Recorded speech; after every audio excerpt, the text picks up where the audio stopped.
there's someone in your life you've been trying to reach. Maybe it's a colleague who keeps making the same mistake, a child who won't listen, a partner who shuts down when you bring something up. You've explained, you've corrected, you've repeated yourself, and nothing changes. But here's the question no one is asking. What if the problem isn't what you're saying, but the order in which you say it? Think about the last time someone pointed out your mistake directly. No context, no warmth, just, you did this wrong. Something in you tightened. Maybe you got defensive. Maybe you went quiet. Maybe you nodded on the outside while dismissing them completely on the inside. That reaction wasn't weakness.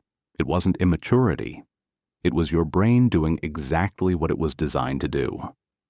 Because the moment you feel criticized, a part of your nervous system registers it as threat. Not a logical problem to solve. A threat to who you are. Your identity is on the line. And when identity feels attacked, the thinking mind steps back and the protecting mind steps forward. This is why correction without care almost never works. Not because people are stubborn, but because the brain isn't built to receive criticism the same way it receives information. And yet, most of us keep doing it the same way. We lead with the flaw, we point at the gap, we explain what's wrong, and then we're surprised when the person doesn't change. Here is what the science actually shows. You are not dealing with a difficult person. You are dealing with a human nervous system that has been running the same protective program for hundreds of thousands of years. The brain's threat detection system, the amygdala, doesn't distinguish between a predator in the wild and a critique in the conference room. Both feel like danger. Both trigger defense. So the question isn't why won't they listen? The question is, are you making it safe enough for them to hear you? This isn't manipulation. It isn't weakness. It's understanding the architecture of the mind and working with it instead of against it. There's a concept in behavioral neuroscience called the threat-reward continuum. Every interaction you have is being unconsciously scanned by the other person's brain, asking one silent question. Is this safe, or is this a threat? When someone feels threatened, criticized, dismissed, embarrassed, the prefrontal cortex goes quiet. That's the part responsible for reasoning, openness, cooperation. What takes over is the limbic system, reactive, defensive, closed. Think of it like a door. When someone feels seen, respected, and appreciated, the door opens. When they feel judged or belittled, the door locks. No amount of logic gets through a locked door. This is why praise, genuine, specific praise, is not just a social nicety. It is a neurological key. It shifts the brain's state from threat to reward, from closed to receptive, and only in that open state can real change occur. So, how do you actually use this? Here are 4 principles, each one grounded in how the brain actually changes behavior. Principle 1. Lead with what's real and true first. Not flattery, not manufactured compliments. Find the one genuine thing you can honestly appreciate about this person, and say it first. The brain encodes emotional context before content. What comes first colors everything that follows. This is why a sincere opening. You're really careful about the details in your work. Makes the correction that comes next far easier to hear. It isn't softening the blow. It's opening the door before you walk through it. Principle 2. Call attention to the problem without naming the person as the problem. There's a difference between saying you made an error and saying I noticed something here we might want to look at. Both describe the same reality. but only one activates the threat response.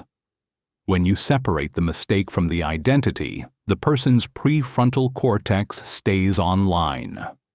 They can actually think. They can actually hear you.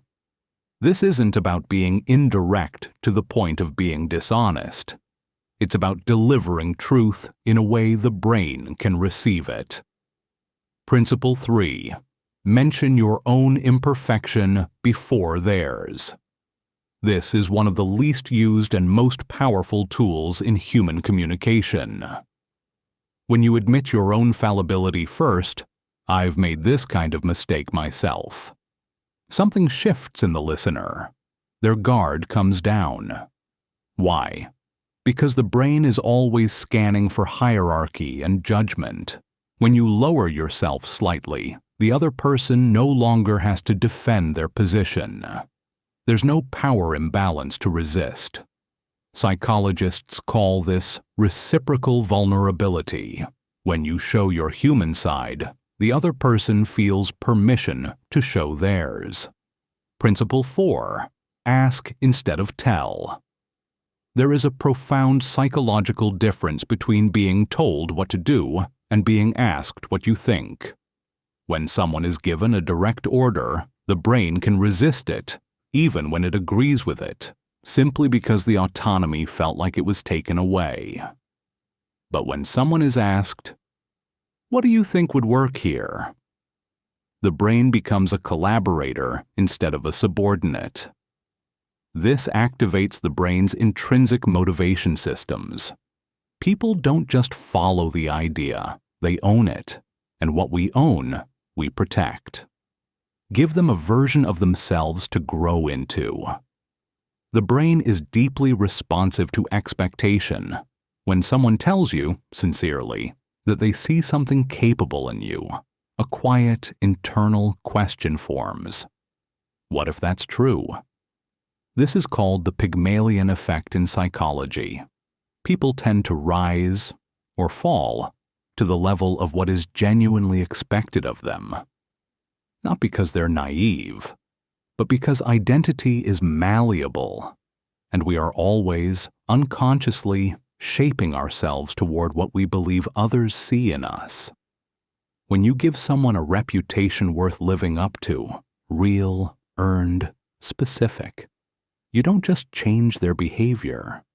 You change what they believe is possible for themselves. All of these principles point to one simple mental model. Think of influence not as pressure, but as permission.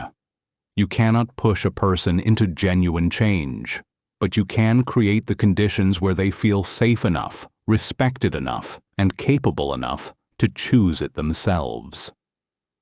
The locked door doesn't need to be broken down. It needs to be unlocked from the inside. Your job is not to force the door open. Your job is to make the person on the other side feel safe enough to turn the key.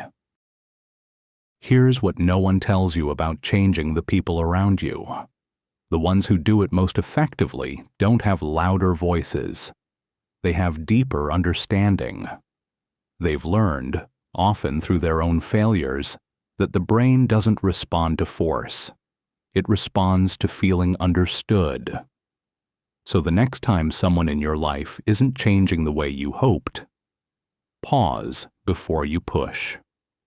Ask yourself, have I made it safe for them to hear me? Because sometimes the most powerful thing you can do isn't say something harder. It's say something that makes the other person feel, for the first time, that they are not being judged. They are being seen. That's when the door opens. And that's when everything becomes possible.